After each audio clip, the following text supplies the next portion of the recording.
Well, hello, everybody. I'm Ed Parcaut here with Francisco Rubalcava Jr. How you doing, sir? Good. How are you? Good. It's another week.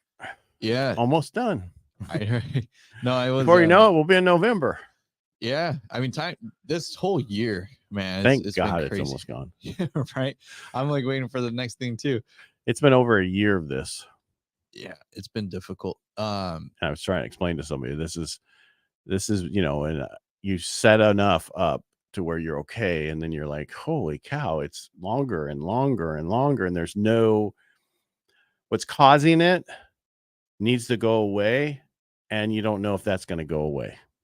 Right. You understand what I mean by that? That's the biggest. We need to change this because we can't fix interest rates if you still have a administration spending, and that's what we have. They're spending at all costs so that they can get their money out and do everything they want before the thing's over. And who knows if the current administration's here another 4 years, just I don't know where we're going to be after that. And I'm not trying to be political. I just with the spending, it's going to cause so much inflation and it hurts.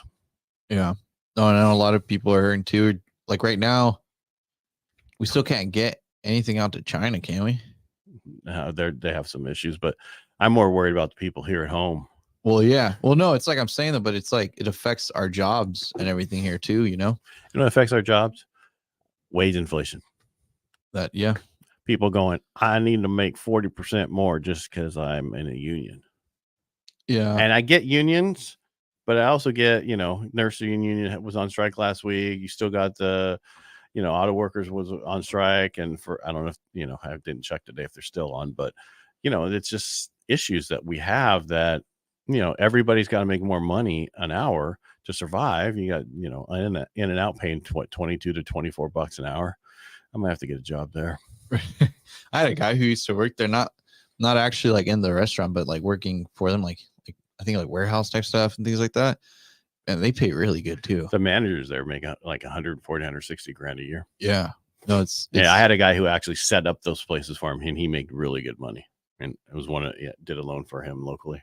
Yeah. No, that's it's just it's crazy though, because again, I mean, it's what's the ultimate answer? And it's like I think I agree 100% where it's like there's that overexpenditure that leads to everything that we have to use in our daily lives that jack up the prices there. And then it's like how can we afford it? You need to help us, right?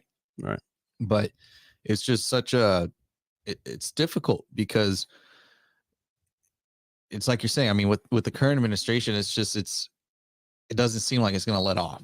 No, because at least the Clinton administration did what they did the first year and then realized that, hey, they're not let me work with you. And they did something. This administration is not doing that. They don't care. The problem we're so close to a point where the new set of bonds and everything that's coming due, excuse me a sec.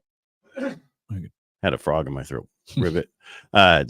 The issue is going forward is it's going to get to a point where the 2% treasuries and all the stuff that they had with all the money in before, now it's going to be 5%. So that's going to double the interest payments on our stuff. It's going to get to a point where at one point in the next couple years, if this keeps going, it doesn't matter how much we tax us, we'll never be able to pay off that debt. Yeah, it's a lot. I think and there should be a ceiling, right? But it's just like breaking through there. But I mean, we're not here to talk about the negativity, but we just did. But what we're saying is there's a way to fix this. Please get out and vote next year. Yeah. No, there does and need vote. to be change. You need to vote your pocketbook this time. Stop voting emotionally. Vote your pocketbook, please. If you do stuff, make decisions emotionally, you will never do the right decision. Right. And we're starting to see it even, leading into like what, we were talking a bit of off air is like I'm helping someone out right now who's going through like a pre-foreclosure era, like phase. Mm-hmm. And we're seeing it, a bit more. And it's because of how crazy things have gotten. And it's difficult, like they don't have jobs even right now. They're like on a fixed income of like $500 like a month, like that. Yeah. What? It's crazy. And that's what's their mortgage payment? That I'm not even sure. You know, they're at a point where they're not, because they can't rent for. No. And I mean, it's just the conditions that it's in, you know, like it's just that house, it needs a lot of money. I went to this place and it was really beat up. And, you know, that's another thing too, that, you know, you have to stay on top of it. Like we said, right? Like trying to stay busy, finding different ways to, you know, get yourself out of that. But you were even telling me a little bit of how, you know, even in that phase, I mean, there's ways to put little halts, you know, Right. Like, for example, I told her, I mean, I'm going to try to find her someone who can go in there with cash and help get them out of that situation, because if they let it go to the bank, you know, they get nothing. And it's like I told her, I mean, let's at least get her enough money to be able to be renting somewhere for a while till they can get back on their feet. But it's sad, you know, and I mean, just seeing it, I've been wanting to also go out to more of these people because they're lost, you know. Mm-hmm. Or like the other day, actually, I went to one out in Livermore. What are they calling you, or how you doing to the rolls, or what? I'm just or do you looking not want through to databases. Okay. No, I mean, I just look through the databases and try to find, you know, who is ultimately in that phase, right? Right. And you know, there's some people. I even spoke to a guy where his mortgage company actually made a mistake, and he's like in a current like big old lawsuit with them. I forgot. I think it was like just the way that his payment or something was set up. And I mean, he's on the verge of potentially losing his house for something that, you know, he was current with everything. He never missed it. And then it was just a mistake that was made on their end, never got fixed, and he's still dealing with it. Wow. But that stuff can be, you know, it's pretty stressful. I mean, you're on the brink of potentially losing your house and getting nothing. Right. And that's why, you know, I try to reach out to everybody. And if you are in this position, you know, please do feel free to reach out. How old are they? That couple in Livermore was younger. I want to say like in their like 40s. Oh, I was gonna say, because if you're 62 or older, you can do a reverse mortgage. Well, you know, and well, that's something that, you know, again, it's knowing about those kinds of things, because they're not at 42 though. Or yeah. Go get it, Joe. Well, like with, you know, and even the people that face that stuff, like I was kind of talking about it, I think a little bit on the last episode, where I have like there's these veterans that, you know, reached out to me. They're living in San Diego, all their families over here, and they want to come over here, but they're like, man, everything's so expensive. They just want to go straight for a mobile home. They're in San Diego. Right. You know, this is cheap compared to San Diego. Yeah. Well, even with them coming over here, you know, it's just it's finding different ways to be, you know, creative, because them themselves are also like on a fixed income of, I believe, $5,000 a month. So that's, you know, still pretty good. Tuolumne County. Right. I mean, even there could even be something out here for them. I'm just telling you, Tuolumne County is still on sale, meaning that the sellers will give money towards closing costs. Right. And that you could buy the rate down, get a good payment kind of stuff, where you can't do that in a lot of other places right now. Yeah, because the market's still tight, right? Because I have a guy right now who's closing, same situation. How much was he able to get? It's like 300, almost 400. That's nice. Yeah. Yeah. So, because it's nice about VA, even though they're on their disability, that's probably what the 5,000 is. We can gross that up 25% because they don't pay taxes on it. Nice. Yeah, no, I'm definitely gonna, you know, try to see. I mean, how come talk to me. I'm a veteran expert. Come on, what's your problem? No, I did tell them. Like, see, I did tell them. I was like, that's why I was wanting to bring it up to you on the show, because it's something that, you know, also some people overlook. You know, they don't. They try to go straight for the mobile home because they're like, oh, you know, the price, the right. purchase tag on it. But in order to get a loan on those loans are 10 to 12 to 14. Actually, they're 14% now. That's, you know, and that's what I'm saying with that. That's a personal loan, not necessarily that's not a real estate loan. It's a personal loan. So those are always higher in interest rate. Yeah. And there's more risk. I mean, there's a lot more risk for those lenders, you know? Right. But look at credit cards. Credit cards are now 29%, dude, 22 to 29 on average. People don't have a problem with that. Right. No, and they keep those balances up. Yeah. It's just, it's not real money. It's a bad case of living beyond your means, you know, that we're at again. I mean, not only is it or they lost that income, or they, they were fine and something happens and now that's overburdened for them.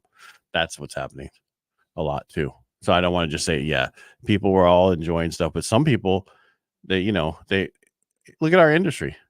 How many people are hurting in our industry and have gotten out? 75,000 people got out of our industry.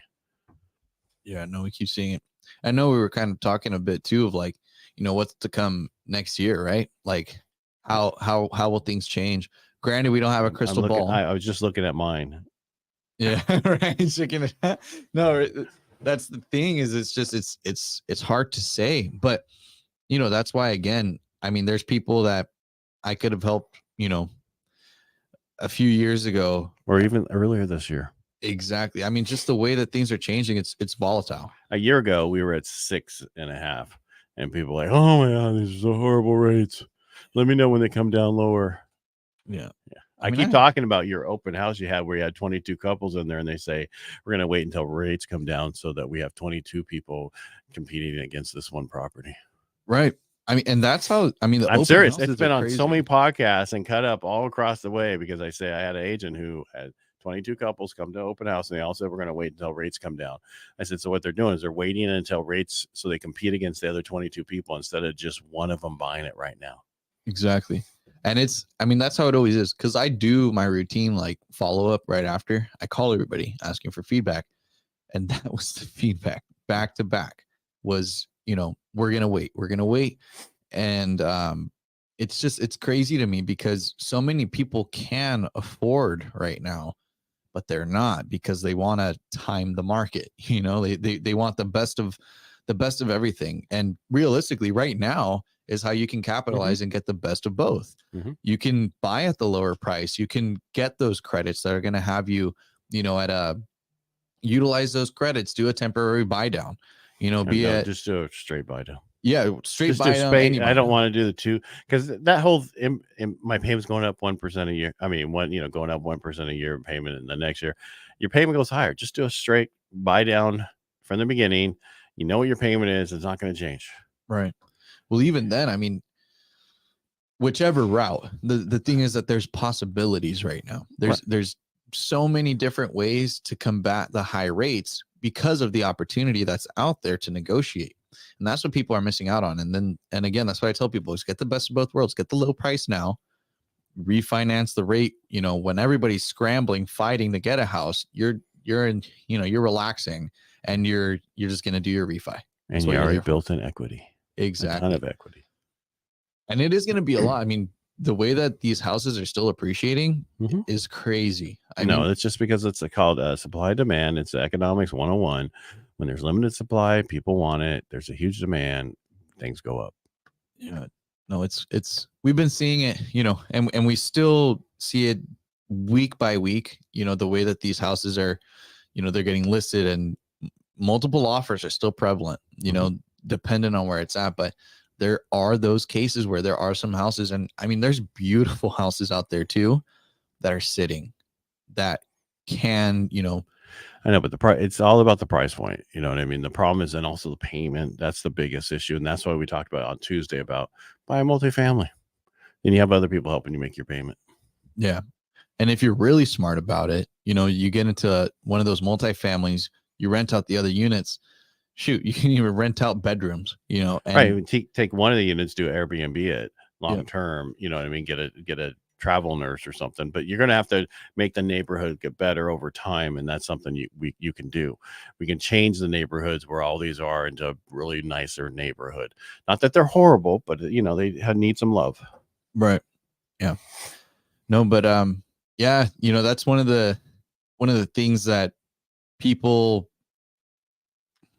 I think people are also, like we said also on that last episode, that a lot of people, for it to make sense, right, want the rents to be already like pretty high up, and also for the sense of qualifying. Right. But if you have good enough income, and you're already qualifying well, explore that option too. Right. Because even if the rents are lower, but you can afford it, you can eventually get to a point where, it's like what I'm doing. I'm living in a duplex that I purchased, and I'm living in one side and renting the other out. And that helps out so much that, you know, I had the option to buy a regular single family and I could have had a really nice single family home, but you know, no, yeah, but so this is now it's time for you to go get your next one with 5% down this time though.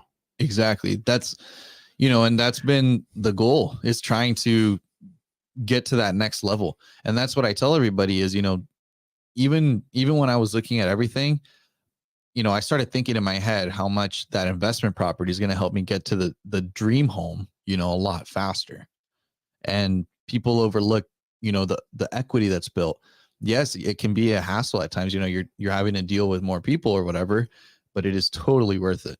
You know, and it's just about being prepared and having a game plan when you go in there. Correct. Anything else? No, I'm good. Have a game plan. Figure it out. If you don't know what it is, reach out to us. Get my book, read it, understand credit, assets, income, all that stuff that I go over, and then we can, you know, work a program together and get you out there. But it's just taking that first step. You know what the first step is? Calling me. Yeah. The very first step, everybody. And stop not calling me just because you don't know why you're not calling me. But anyway. All right, make it a great day. Thanks for being here. Thank you, sir. Appreciate you being here, Francisco. Thank you.